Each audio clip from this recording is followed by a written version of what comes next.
Welcome to Thanjavur maths. இந்த வீடியோவில் நம்ம பார்க்க போகிறது 12th ஸ்டாண்டர்டுக்கான கண்டினியூட்டி அண்ட் டிஃபரன்ஷியபிலிட்டி அப்படிங்கிற சாப்டரில் எக்ஸசைஸ் 5.2ல் உள்ள கொஷின்ஸ் தான் நம்ம பார்க்க போகிறோம். நம்ம வீடியோவை நீங்கள் சப்ஸ்கிரைப் பண்ணாமல் இருந்தீங்கன்னா சப்ஸ்கிரைப் பண்ணி வச்சுக்கோங்க. வாங்க வீடியோக்குள்ளே போகலாம். ஸோ ஃபஸ்ட்டு கொஷின் என்ன அப்படின்னு சொல்லி பார்த்தீங்கன்னா sine of x square plus 5. So இதில் ஃபஸ்ட்டுலேருந்து 8th கொஷின் வரைக்குமே நம்ம என்ன பண்ண போகிறோம்னா டிஃபரன்சியேஷன் தான் வித் ரெஸ்பெக்ட் டு எக்ஸ், அதுதான் நம்ம பண்ண போகிறோம். ஸோ கொடுத்துருக்கிற கொஷினை அப்படியே நீங்கள் எப்போவுமே ஒய் அப்படின்னு சொல்லி எடுத்துக்கோங்க. So y equal to sine of x square plus 5. இப்போ இதை டிஃப்ரென்ஷியேட் பண்ண போகிறோம் வித் ரெஸ்பெக்ட் டு எக்ஸ் அப்படின்னா நம்ம எப்படி போட்டுக்கணும், டிஒய் பை டிஎக்ஸ் அப்படின்னு போடணும். இப்படி எழுதுனா என்ன மீனிங்னு பார்த்தீங்கன்னா differentiation of y with respect to x அப்படின்னு சொல்லி அர்த்தம். சரியா? அப்போ இங்கே என்னவாயிடும், d by dx of sin x square plus 5. Okay, இந்த ஸ்டெப் வேணால் நீங்கள் கட் பண்ணிக்கலாம், டேரெக்டாக கூட டிஃப்ரென்ஷியேட் பண்ணி போட்டுக்கலாம். நம்ம ஏற்கனவே டிஃபரன்சியேஷன் ஆஃப் sin x வந்து என்னென்னு பார்த்துருக்கோம். டிஃபரன்சியேஷன் ஆஃப் sin x வந்து ஏற்கனவே நமக்கு வந்து cos x அப்படின்னு சொல்லி ஃபார்முலாஸில் பார்த்துருக்கோம். ஃபார்முலாஸ் உங்களுக்கு தெரியலை அப்படின்னா ஃபார்முலாஸுக்குனே தனியாக ஒரு ஷார்ட்ஸ் ஒன்று போட்டிருக்கோம், அதில் ரெஃபர் பண்ணிங்கன்னா எல்லா ஃபார்முலாஸும் போட்டிருக்கோம், டிஃபரன்சியேஷனுக்குள்ளே எல்லா ஃபார்முலாஸும். ஸோ அதை நீங்கள் போய் செக் பண்ணிக்கலாம். இப்போ டிஃபரன்சியேஷன் ஆஃப் சைன் எக்ஸ் வந்து காஸ் எக்ஸா. இப்போ இங்கே வந்து என்ன இருக்குது, சைன் எக்ஸுக்கு பதிலாக எக்ஸ் ஸ்கொயர் ப்ளஸ் 5ன்னு இருக்குது, அதை அப்படியே போட்டுருங்க. அப்போ சைன் எக்ஸுக்கு பதிலாக காஸ் எக்ஸ்ன்னு போடணும், எக்ஸுக்கு பதிலாக எக்ஸ் ஸ்கொயர் ப்ளஸ் 5ன்னு இருக்குது, அப்படியே போட்டுடலாம். நெக்ஸ்ட்டு இன்டூ, இப்போ இதில் இன்னொன்று இருக்குது, எக்ஸ் ஸ்கொயர் ப்ளஸ் 5 அப்படின்னு சொல்லிட்டு ஒரு டேர்ம் இருக்குது இல்லையா. எக்ஸ் ஸ்கொயர் ப்ளஸ் 5 அப்படின்னு சொல்லிட்டு ஒரு டேர்ம் இருக்குது. இதையும் நம்ம வந்து என்ன பண்ணணும்னா தனியாக டிஃப்ரென்ஷியேட் பண்ணணும். இதுலேயும் 2 டேர்ம் இருக்கா, differentiation of x square plus differentiation of 5. So இதுதான் வந்து பேசிக் மெத்தடு, நல்லா கவனிச்சுக்கோங்க. இதை ஃபாலோ பண்ணி தான் நம்ம எல்லா சம்ஸுமே போட போகிறோம். இது டிஃபரன்சியேஷன் ஆஃப் எக்ஸ் ஸ்கொயர் நம்ம ஏற்கனவே 2x அப்படின்னு சொல்லிட்டு இன்ட்ரொடக்ஷன் வீடியோவில் கொடுத்துருக்கோம். X square, X cube, X power 4 எல்லாத்துக்குமே டிஃபரன்சியேஷன் டைரெக்டாக நீங்கள் ஆன்சர் வந்து மக்கப் பண்ணி வச்சுக்கோங்க. இப்போ டிஃபரன்சியேஷன் ஆஃப் எக்ஸ் ஸ்கொயர் என்னது 2x, அதை போட்டாச்சு. ப்ளஸ் டிஃபரன்சியேஷன் ஆஃப் 5 வந்து என்னது 0, ஏன்னா 5ங்கிறது ஒரு கான்ஸ்டன்ட்டு, டிஃபரன்சியேஷன் ஆஃப் கான்ஸ்டன்ட் வந்து ஆல்வேஸ் 0 தான். அப்போ இது வந்து 0. இப்போ 2x ப்ளஸ் 0 2x. ஸோ இந்த சைன்கிற ஃபுல் டேர்மை டிஃபரன்ஷியேட் பண்ணி cos of x square plus 5 அப்படின்னு போட்டுட்டோம். இப்போ இந்த எக்ஸ் ஸ்கொயர் ப்ளஸ் 5 மட்டும் டிஃபரன்ஷியேட் பண்ணால் நமக்கு என்ன கிடைக்குது, 2x அப்படின்னு சொல்லி கிடைக்குது. Okay, into.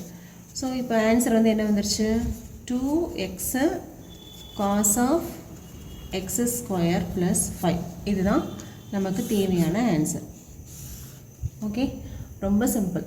கொடுத்துருக்கிறத அப்படியே ஃபஸ்ட்டு டிஃபரன்ஷியேட் பண்ணுங்கள், அதுக்கப்புறம் உள்ளே இருக்கிற நெக்ஸ்ட்டு அடுத்து என்ன ஃபங்க்ஷன் இருக்கோ அதையும் டிஃபரன்ஷியேட் பண்ணணும்.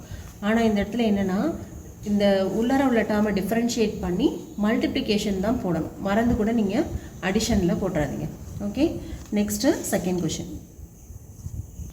ஸோ ஃபஸ்ட்டு கிவன் ஃபங்க்ஷன் அப்படியே ஒய் அப்படின்னு எடுத்துக்கலாம். இப்போ காஸ் ஆஃப் சைன் எக்ஸ் அப்படியே ஒய் அப்படின்னு சொல்லி எடுத்துக்கிறேன். இப்போது differentiating y with respect to x. Okay, இப்போ எப்படி இருக்குது பாருங்கள், காஸ் சைன் எக்ஸு. அப்போ காஸ் எக்ஸ் நமக்கு ஏற்கனவே வந்து டிஃபரன்சியேஷன் ஆஃப் காஸ் எக்ஸ் வந்து என்னென்னு தெரியும், மைனஸ் சைன் எக்ஸ். இதெல்லாம் வந்து ஃபார்முலா. ஸோ மைனஸ் சைன் எக்ஸா, அப்போ இந்த இடத்துல என்ன இருக்கும், மைனஸ் சைன் எக்ஸுக்கு பதிலாக சைன் எக்ஸே இருக்குது, அதை அப்படியே போட்டுருங்க. இப்போ பார்த்தீங்கன்னா இந்த இடத்துல காஸ் ஃபங்க்ஷன் தவிர இங்கே ஒரு ஃபங்க்ஷன் இருக்குது, இதையும் நம்ம என்ன பண்ணணும், டிஃபரன்ஷியேட் பண்ணணும். இதுக்கு பேர் தான் வந்து செயின் ரூல். இதுக்கு அடுத்தடுத்து என்னென்ன இருக்கோ சின்ன சின்னதாக எல்லாத்தையுமே நம்ம வந்து டிஃபரன்ஷியேட் பண்ணிகிட்டே போயிட்டுருக்கணும், அதுக்கு பேர் தான் வந்து செயின் ரூல். இப்போ காஸ் எக்ஸை டிஃபரன்ஷியேட் பண்ணிட்டோம், அடுத்து இந்த உள்ளார இருக்கிற டேர்ம் சைன் எக்ஸ் இருக்கு இல்லையா, அதை டிஃபரன்ஷியேட் பண்ணணும். Differentiation of sign x, differentiation of sign x வந்து நமக்கு என்னென்னு தெரியும், காஸ் எக்ஸ் அப்படின்னு தெரியும். அப்போ இந்த சைன் எக்ஸுக்கு பதிலாக தனியாக ஒரு காஸ் எக்ஸ். ஓகே, இப்போ என்ன ஆன்சர் வருது பாருங்கள், minus cos x into sin of sign x. இதுதான் differentiation of y. Okay, next question number 3. So given ஃபங்க்ஷனை y அப்படின்னு எடுத்துக்கிறோம். sin of ax plus b differentiating y with respect to x. Okay, இப்போ இங்கே function என்னது sin x, அது மாதிரி தான் இருக்குது. sin x ஓட டிஃபரன்சியேஷன் cos x, இப்போ cos ax plus bன்னு போட்டுருங்க. அடுத்து என்ன பண்ணணும், இந்த ax plus b இருக்கு இல்லையா, இதை மட்டும் தனியாக டிஃபரன்ஷியேட் பண்ணணும். இப்போது differentiation of ax plus b, இப்போ இது என்ன ஆகும், differentiation of ax plus differentiation of b, ரெண்டாக பிரியுது, ரெண்டு டேர்மாக பிரியுது. இப்போ இதில் ஏங்கிறது ஒரு கான்ஸ்டன்ட், ஆனால் அந்த கான்ஸ்டன்ட் வந்து எக்ஸு கூட மல்டிப்ளிகேஷனில் இருக்குது. அப்போ அது எதுவுமே டிஸ்டர்ப் பண்ணக்கூடாது, ஏவை ஏனே போட்டுடணும். இதுவும் நம்ம வந்து டீட்டெயில்டாக இன்ட்ரொடக்ஷன் வீடியோவில் போட்டிருக்கோம். ஒரு கான்ஸ்டண்ட்டை எப்படி வந்து டிஃபரன்ஷியேட் பண்ணணும், கான்ஸ்டன்ட் எந்த இடத்துல இருந்தால் 0 ஆகும், எந்த இடத்துல இருந்தால் அப்படியே போடணும் அப்படிங்கிறதெல்லாம் வந்து இன்ட்ரொடக்ஷனில் டீட்டெயிலாக கொடுத்துருக்கோம். இன்ட்ரொடக்ஷன் வீடியோ பார்த்தீங்கன்னா மட்டும்தான் இந்த டிஃபரன்சியேஷன் சம்ஸ் எல்லாம் உங்களுக்கு வந்து புரியும். ஓகேவா, அதனால் இன்ட்ரொடக்ஷன் வீடியோவை பார்த்துட்டு அதுக்கப்புறமா நீங்கள் டேரெக்டாக இந்த எக்ஸசைஸ் சம்ஸ்க்கு வாங்க. இப்போ இங்கே D of differentiation of a x, ஏங்கிறது ஒரு கான்ஸ்டன்ட்டு, அது எக்ஸு கூட மல்டிப்ளிகேஷனில் இருக்குது. எப்போவுமே ஒரு கான்ஸ்டன்ட்டு மல்டிப்ளிகேஷனில் இருந்ததுன்னா அதை அப்படியே போடணும். அதை தவிர என்ன இருக்குது, டிஃபரன்சியேஷன் ஆஃப் எக்ஸ் இருக்குது, ப்ளஸ் அடுத்து என்னது, differentiation of a constant 0. Okay, இப்போது a into differentiation of x வந்து 1 அப்படின்னு சொல்லிட்டு நமக்கு தெரியும். ஸோ ஏ, இப்போ இந்த சைன் ஃபுல்லாக டிஃபரன்ஷியேட் பண்ணி காஸ் அப்படின்னு போட்டுட்டோம். ஏஎக்ஸ் ப்ளஸ் பியை மட்டும் டிஃபரன்ஷியேட் பண்ணால் என்ன வருது, இன்ட்டு ஏ அப்படின்னு வருது. சரியா, அப்போது நமக்கு என்ன ஆன்சர் அப்படின்னு பார்த்தீங்கன்னா a into cos of a x plus b. இதுதான் வந்து தேர்ட் கொஷினுக்கான answer. Next fourth one, sec of tan root x, இதான் வந்து ஃபோர்த்து கொஷின்.